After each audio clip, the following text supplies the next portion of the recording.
اعوذ باللہ من الشیطان الرجیم بسم اللہ الرحمن الرحیم۔ مولا کائنات حضرت امیر المومنین علی ابن ابی طالب علیہ السلام کے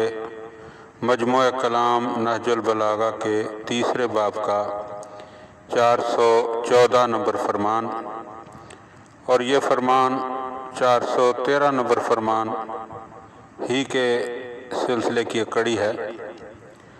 سید رضی بیان کرتے ہیں وفی خبر آخر، ایک دوسری روایت کے مطابق، انہو علیہ السلام، آپ علیہ السلام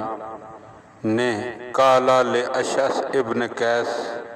معزیا، آپ نے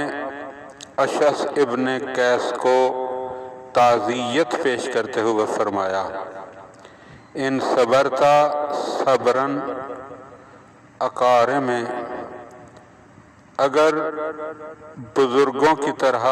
تم نے صبر کیا تو خیر، وَإِلَّا صَلَوْتَ سَلُوَّ الْبَہَائِمِ، ورنہ چوپاؤں کی طرح